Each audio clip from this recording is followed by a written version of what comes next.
for dumping my fiancé after my twin sister took him and then married him on my wedding day?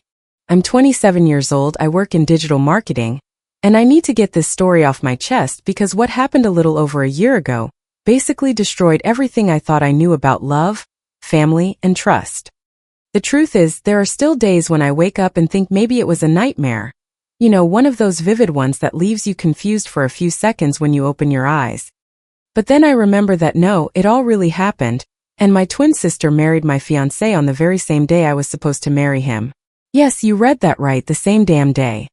But I guess I should start at the beginning when we were kids because none of this makes sense without that context. Meredith and I are identical twins, I mean literally the same face, the same body. We were born minutes apart and share the same DNA, but to my parents it was always as if she arrived first, bringing all the light in the world with her, and I was some kind of defective copy that came after. I don't know how to explain it without sounding dramatic, but it's the truth.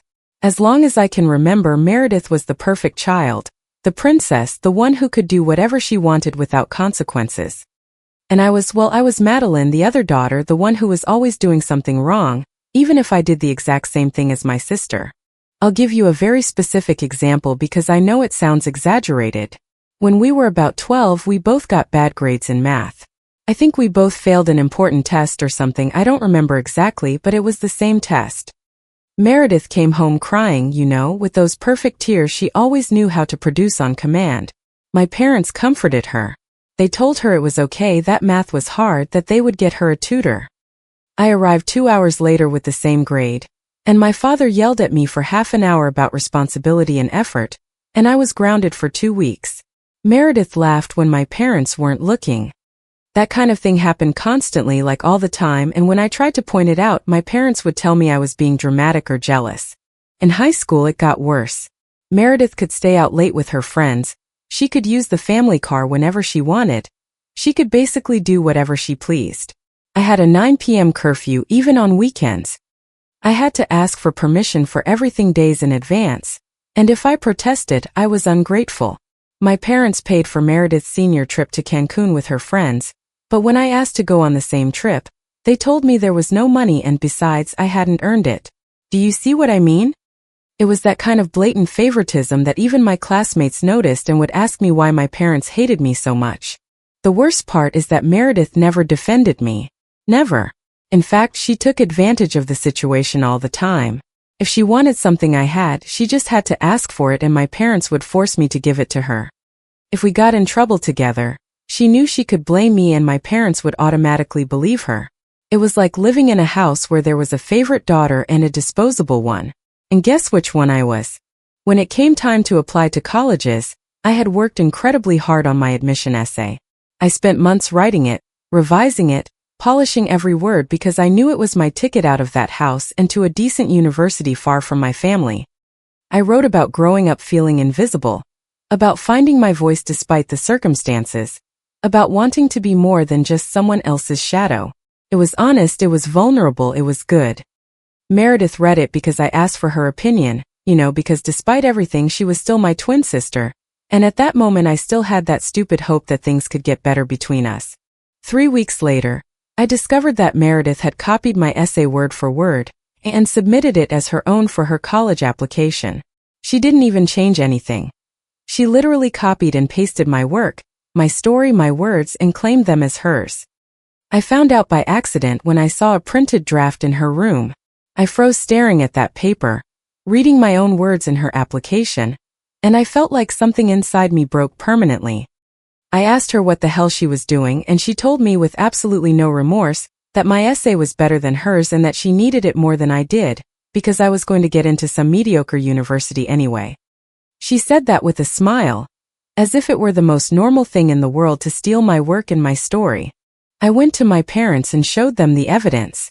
I explained what had happened and you know what they said? That I was exaggerating, that it was probably a misunderstanding, that Meredith would never do something like that on purpose, and that anyway I should feel flattered that my sister thought my writing was good. That's when something truly broke in me. Seriously, I was 18 and I realized that my parents were never, ever going to be on my side no matter what. So I did what I had to do. I reported the plagiarism to the university. I showed them the dated drafts of my essay. I showed them everything. The university investigated, and Meredith was basically blacklisted. Because academic plagiarism is serious, and no decent university was going to accept her after that. My parents blamed me for ruining Meredith's life. My father screamed at me that I was vindictive and envious, that I had destroyed my sister's future out of pure spite. My mother cried for days, telling me how I could do that to my own sister. Meredith told me she hated me and would never forgive me, and I left that house feeling a strange mix of guilt and liberation, because I had finally done something for myself, even if it meant my family despised me even more. I went to college and basically cut contact with all of them. It wasn't hard, honestly, because they didn't make much of an effort to maintain the relationship either. I think I spoke to my parents maybe 3 times in 4 years. They were very brief, tense conversations where they basically reminded me how terrible I was. Meredith didn't say a word to me at all. I was fine with that, or at least I convinced myself I was, because I finally had space to breathe and be myself without being constantly compared or belittled. It was in my sophomore year of college that I met Brandon. He was an engineering student, 21 at the time, I think, and he was one of those people who make you feel like you're the only person in the room when they talk to you. You know what I mean? We started as friends. We met in a random study group for a math class we both needed to fulfill requirements, and we just clicked.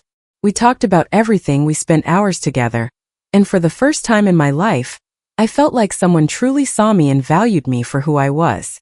We started dating 6 months after we met, and it was the healthiest, most beautiful relationship I could have imagined. Brandon was attentive, affectionate, he listened to me, he supported me in everything. When I told him about my family, about what had happened with Meredith and my parents, he got angry on my behalf. He told me I had done the right thing and that I didn't deserve that treatment. His family was incredible too, especially his mom, Patricia, who treated me like a daughter from day one. I spent Christmases and Thanksgivings with them, and felt like I finally had the family I had always wanted. We dated for 4 years, lived together for the last 2, and our relationship was solid. It was real. It was everything I had ever dreamed of. Brandon proposed on a random Friday night while we were cooking pasta in our apartment. It was nothing elaborate or dramatic. He just knelt in the middle of the kitchen with the ring he'd been carrying in his pocket for weeks, waiting for the perfect moment, and asked me if I would marry him. Of course I said yes. We planned a small, intimate wedding for the following year. Just close family and friends. Nothing ostentatious. Just something meaningful and beautiful. This is where everything started to fall apart, though I didn't see it coming at all at the time. Brandon knew about my family situation. He knew I didn't speak to my parents or Meredith. He knew the whole story of the plagiarism and the favoritism and everything, but about 6 months before the wedding, he started insisting that I should invite them. He would tell me it was my wedding, that it was an important moment, that maybe this could be an opportunity to reconcile, that family is important no matter what. I told him no, that he didn't understand, that it wasn't that simple, that those people had hurt me my entire life, and I didn't want that stress on my special day. But Brandon kept insisting and started to pressure me more and more. He said I would regret not inviting them, that when we had children I would want them to know my parents, that I was being stubborn and resentful. His mom, Patricia, also started to put in her 2 cents, saying that family should always get a second chance, that forgiveness was important.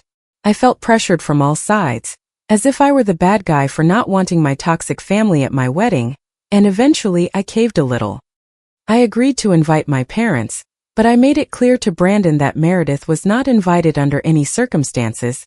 That was my line in the sand. Brandon seemed to accept it. I called my parents. We had an awkward conversation where I basically told them their daughter was getting married, and they were invited if they promised to behave and not cause drama. They said yes, they would be there, that they appreciated the invitation, and they sounded strange, like suddenly too nice, but I wanted to believe that maybe they really wanted to make peace. A week before the wedding, Brandon told me my parents wanted to meet me for dinner, to talk before the big day, and try to smooth things over. I agreed because I thought it would be just the 3 of us. Maybe we could have a civilized adult conversation. I got to the restaurant Brandon had chosen, and there was Meredith sitting at the table with my parents, smiling as if nothing had happened, as if we hadn't gone almost 10 years without speaking.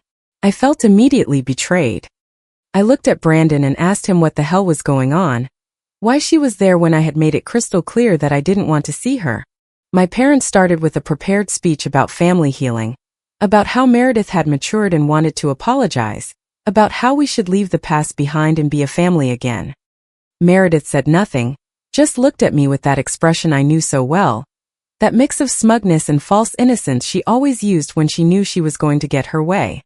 I got up from the table, told them this was exactly why I didn't want them in my life, that they had tricked and ambushed me, that they had no respect for my boundaries or my feelings. Brandon tried to calm me down.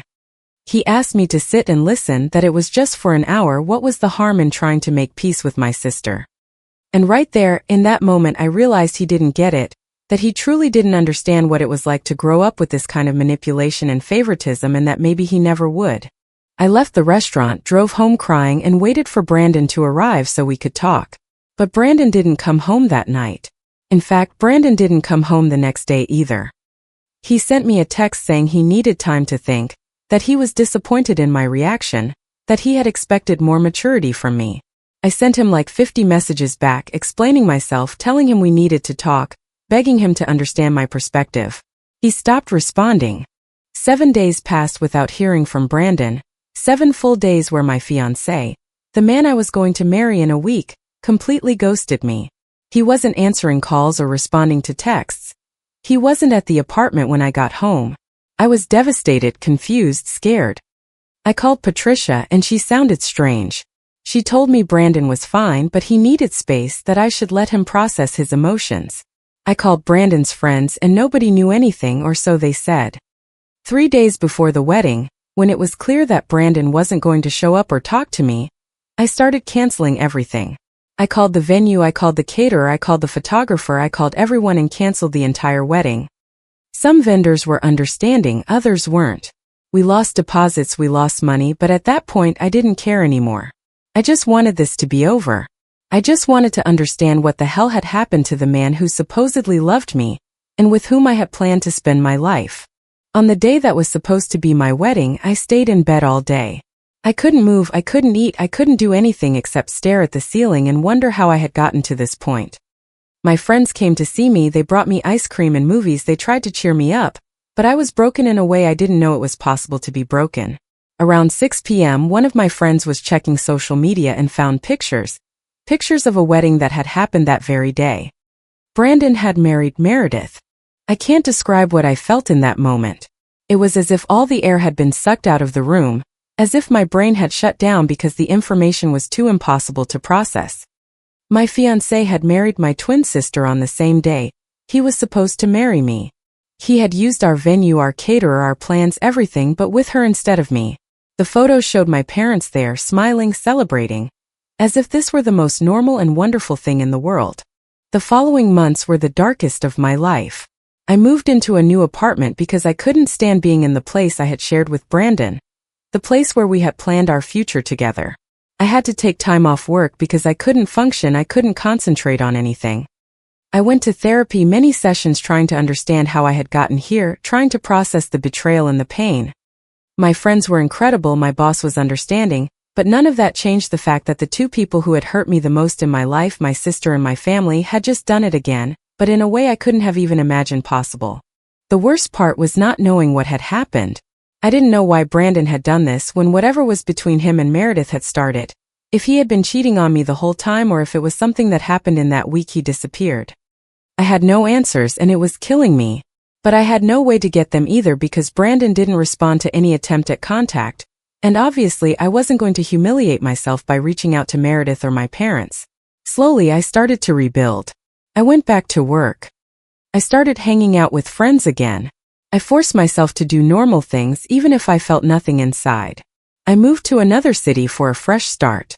I got a better job. I adopted a cat. Baby steps, trying to create a life that didn't revolve around the giant hole that Brandon and my family had left. Almost a year after the wedding that never happened, I received a call from Patricia, Brandon's mom. I hadn't spoken to her since before the whole disaster, obviously. Seeing her name on my phone made me feel a lot of things at once. I almost didn't answer, but something made me do it. Patricia was crying, sobbing so hard she could barely speak, and she asked me to please meet with her, that she had something important to tell me, that I deserved to know the truth. Part of me didn't want to know anything. I wanted to move on with my life and leave all that in the past. But another part, the part that still needed answers after a year, agreed to meet her. We met at a neutral coffee shop, a public place where I felt safe. Patricia arrived looking terrible, like she had aged 10 years in one, with dark circles under her eyes and her hands trembling as she held her coffee. She told me everything. She said that Meredith and my parents had lied, that they had told Brandon horrible things about me during the time he disappeared after the disastrous dinner. They told him I was a pathological liar, that I had made up everything about the favoritism and the plagiarism, that Meredith was the victim and I was an abusive and manipulative sister who had ruined her life out of jealousy. They showed him fake evidence, emails and texts they probably fabricated. Stories that sounded convincing because they knew all the details of my life. Brandon, according to Patricia, had been devastated because he thought our entire relationship had been a lie, that I was a completely different person than who he thought I was. Meredith offered to comfort him during that time. She played the understanding and vulnerable one. She basically formed an inappropriate relationship with him, while he was emotionally shattered. My parents pushed the relationship. They told him that Meredith had always been in love with him but never said anything out of respect for me, all that garbage. Patricia explained that Brandon married Meredith as a sort of temporary arrangement, a way to avoid losing the wedding deposits and the social embarrassment of a cancelled wedding, and that they had agreed to get a quiet divorce after a few months. But Meredith refused to get divorced when the time came. She clung to the marriage, threatening to make a scene, to accuse him of horrible things if he tried to leave her. Brandon was trapped in a marriage he never really wanted with a woman who turned out to be exactly what I had warned him she was. What finally made everything explode was that Meredith, during a drunken moment about 2 months ago, confessed everything to Brandon in the middle of a fight. She told him she had lied about me, that everything my parents told him was false, that she had manipulated him from the beginning, because she had always felt that I didn't deserve to be happy after ruining her college opportunities. Basically, she admitted she married him out of revenge, to take away the only good thing I had in my life, to prove that she could always take whatever she wanted from me, because that's how it had always been. Brandon was shattered when he realized what he had done, that he had destroyed the woman he truly loved by believing lies from people who only wanted to hurt me. Patricia told me he's been in therapy, that he's trying to divorce Meredith, but she's making the process as difficult as possible, that he's consumed by guilt and regret. And then Patricia told me what she had really come to say, the reason she called me after a year.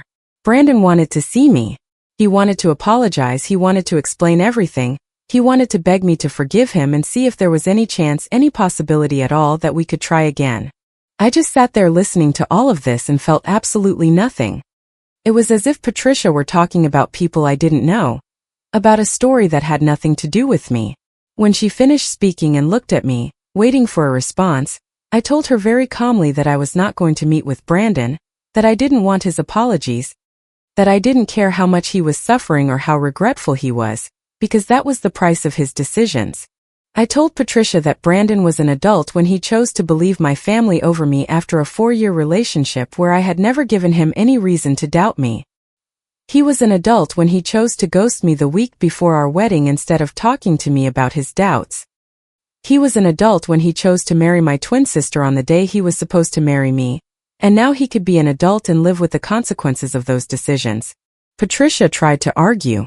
She told me he had been manipulated, that Meredith and my parents were experts at lying, that he truly loved me and had made a terrible mistake. I told her I understood that I knew exactly how manipulative my sister and parents could be, but Brandon had had the choice to talk to me, to trust me, to give us a chance to work through any doubts he had. Instead, he chose to believe them and destroy everything we had built. I said that some actions have permanent consequences, and this was one of them.